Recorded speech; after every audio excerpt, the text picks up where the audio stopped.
کیونکہ اصل مسئلہ یہ ہوتا ہے کہ جب وہ ٹیکس گنا جائے گا کہ اس مل نے اس روز 2000 بوریاں کی، تو وہ کہیں گے تمہاری تو آمدنی بھی بڑھ گئی ہے، اس آمدنی کے حساب سے اس کو انکم ٹیکس دینا پڑے گا، تو وہ کہتے ہیں پیسے پکڑو اور 1000 بوری لکھو کہ ہم نے پروڈیوس کی. صحیح ہے. اب اس میں دیکھیں چوری ڈبل، وہ 1000 بوری سستی نہیں بیچے گا، اس پہ 17% ٹیکس وصول کرے گا اور گورنمنٹ کو نہیں دے گا، جیب میں ڈال لے گا.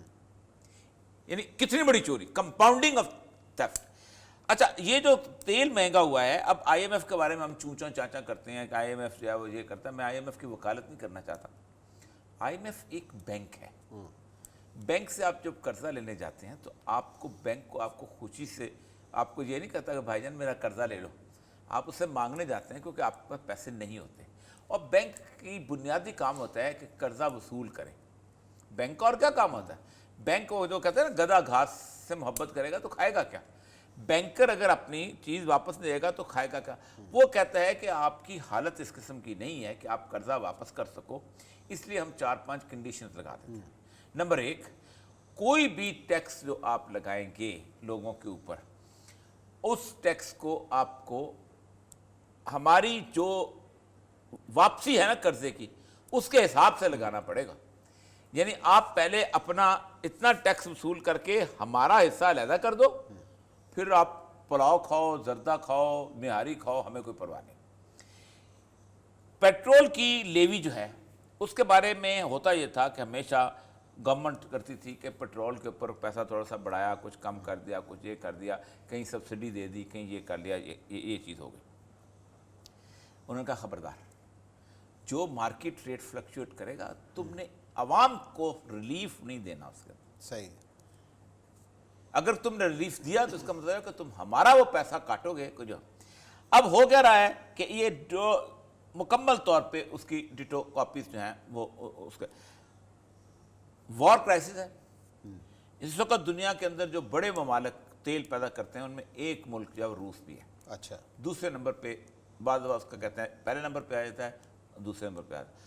اس کی گیس اور اس کی پیٹرول سے یورپ کی جو ہیں وہ چلتے ہیں، اپنا گاڑیاں چلتے ہیں. کچھ وہ سعودی عرب سے بھی لیتے ہیں. باقی امریکہ کو اس کی کوئی پرواہ نہیں. امریکہ کا تیل آتا ہے وینزویلا سے آتا ہے، خود اس کے اپنی شیل جو گیسز ہیں وہ شیل آئل ہے جو بناتے ہیں وہ ہے. امریکہ خود کفیل ہے. مسئلہ بنتا ہے یورپ کا، وہ اوپر نارتھ سی سے بھی لیتے ہیں لیکن زیادہ تر روس سے لیتے ہیں. 14-15 گھنٹے پہلے 148 2014 میں $95 پر بیرل ہوا تھا، ایک دم 148 اس وقت ریلیز ہوا ہے، سب سے میکسیمم ہوا ہے. کیوں؟ یوکرین کا کرائسس ہے. اچھا جی. خان صاحب کا مسئلہ پتہ کیا ہے؟ اور ہر حکومت کا مسئلہ یہ کہ ہم بنیادی طور پر بیلنس آف پیمنٹ کی وجہ سے پاکستان کے سرمایہ دار کو ریلیف دیتے ہیں، پاکستان کے عام آدمی کو ریلیف نہیں دیتے. آپ نے گیس کس کو پرووائڈ کی 24 گھنٹے؟ فیکٹری والوں کو. آپ نے کس کو کہا کہ تم چلاؤ؟ کیوں؟ کہ وہ چیزیں بنائیں اور کیا کریں؟ یورپ کی مارکیٹ میں جا کے بیچ دیں.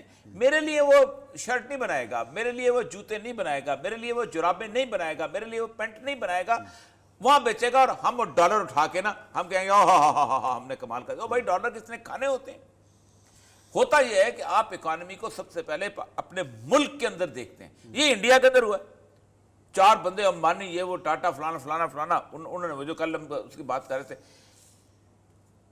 دوسری بات یہ ہے کہ پاکستان میں اور دنیا کے ہر ملک میں جو افیکٹ ہوتا ہے وہ میرے اور آپ پہ ہوتا ہے مہنگائی کا.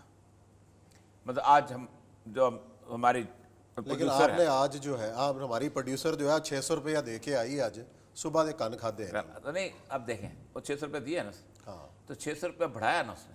اوبر کریم والے نے بڑھا دیا. اوبر والے کو تو کوئی نقصان نہیں ہوا، اس نے تو اس سے لینا ہے جو اس پہ بیٹھ رہا ہے. جی اسی طریقے سے دکاندار نے گاہک سے لینا والا اس نے بھی اس سے لینا ہے. جیسا ایون یہ کہ جو مزدور کام کر رہا ہے وہ اپنی دہاڑی بڑھا دیتا ہے. ہاں جی، وہ آپ کی جیب سے جائے میری جیب سے. Fix income group. اب فکس انکم گروپ جو ہوتا ہے وہ تو بخار چڑھا ہو نا تو پیناڈول کی 2 گولیاں کھا کے دفتر آ جاتا ہے. بالکل صحیح. چھٹی نہ کرنی پڑے، چھٹی نہ کرنی پڑے، دہاڑی کٹ جائے گی، دہاڑی کٹ جائے گی، تنخواہ. وہ کیسے چیخے گا؟ وہ صرف رو سکتا ہے.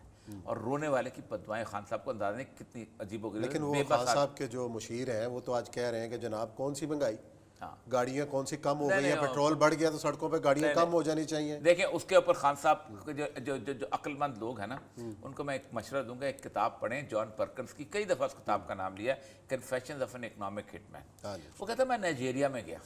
ہاں جی. نائجیریا میں بھوک تھی, غربت تھی. میرے ساتھ ایک اور خاتون تھی الزبتھ لیاگن, جس نے بڑی مشہور کتاب لکھی ہوئی ہے پاپولیشن پلاننگ کے اوپر, اور اس نے کہا کہ جو پاپولیشن پلاننگ کا نعرہ جو ہے CIA نے لگایا تھا تاکہ مسلمانوں کے علاقوں کی آبادی کم ہو. وہ کہتا ہے مجھے حیرانی ہوتی تھی کہ لوگوں کو فاقہ ہے, لوگوں کے پاس کھانے کو نہیں ہے, اور ہر روز ایک KFC, ایک میکڈونلڈ, ایک فلانا کھلتا ہے. یہ کیسے ہوتا ہے؟ وہ کہتا ہے کہ ہوتا کیا ہے, ہوتا یہ ہے کہ یہ لوگ جو دنیا کے بڑے بڑے سرمایہ دار ہیں اپنے آپ کو شہروں میں تحفظ دینے کے لیے ایک شاندار قسم کی مڈل کلاس پیدا کرتے ہیں. اچھا. کہ جو میکڈونلڈ افورڈ کرتی ہے, KFC افورڈ کرتی ہے, پیزا ہٹ افورڈ کرتی ہے, فلاں افورڈ کرتی ہے. اب دیکھیں نا, خود سوچیں کہ ایک گاؤں کا جو کھیت میں کام کرنے والا ہے, اس کی نہ پے میں اضافہ ہوتا ہے, نہ اس کی پروڈیوس آئی آپ نے خرید کے لیا ہی, ٹھیک ہے, اس نے دودھ بیچا. یا ہو کیا رہا, ہوتا کیا ہے کہ وہ دودھ جو جس فیکٹری میں دودھ بنتا ہے وہاں کام کرنے والے کی تنخواہ ریز ہو جاتی ہے. اچھا, اور یہ سب بڑا سوال یہاں پہ کہ عمران خان صاحب کے اوپر ایک سیاسی کرائسس ایک طرح کا ہے کہ جی عدم اعتماد کی بات ہو رہی ہے, اور خود بھی وہ اس کا مقابلہ کرتے ہوئے نظر آ رہے ہوتے ہیں. ایسے ماحول کے اندر اتنی مہنگائی پلس جہانگیر ترین صاحب کا کل اجلاس, اور وہ مزید, تو ایک جب اس قسم کا ایٹماسفیئر ہو اور حکومت اتنا سخت اقدام لے جائے, اس کا مطلب عمران خان صاحب بڑے مطمئن بیٹھے ہوئے. عمران صاحب کو شاید کسی نے یہ سمجھا دیا ہے کہ اگر آپ وقت سے پہلے چلے گئے تو ساری برائی آپ کے کھاتے. دیکھو میری بات سنیں, عمران خان کا آج اگر عمران خان فارغ ہو جاتا ہے تو کیا آنے والی کوئی بھی حکومت IMF کی ڈیل ختم کر دے گی؟ ہو ہی نہیں سکتی. کیا وہ مہنگائی کے وہ کنٹرول کر لے گی؟ اچھا, اگر آنے والی حکومت دوبارہ مذاکرات کر سکتی ہے IMF سے کہ جناب ہم یہ نہیں مانتے, یہ نہیں مانتے؟ نہیں ہوتے نا, نہیں ہوتے, ایک سال میں تو نہیں ہو سکتا. یا مکر جائے گا, وہ تو ہم کہتے ہیں, وہ تو خان صاحب کو ہم نے 1000 دفعہ مشورہ دیا ہے کہ مکر جاؤ. آپ سوچیں 11 کالم میں لکھے ہیں اور کم از کم 50 پروگرام کیے ہوں گے, بتایا تھا یہ ملک, یہ ملک, یہ ملک, یہ ملک, یہ ملک. یہ جو عمران خان کے جیالے ہیں نا, جو ان کو عمران خان کو بڑا سمجھتے ہیں کہ آنکھوں میں آنکھیں ڈال کر, عمران خان اس معاملے میں بکری ہے.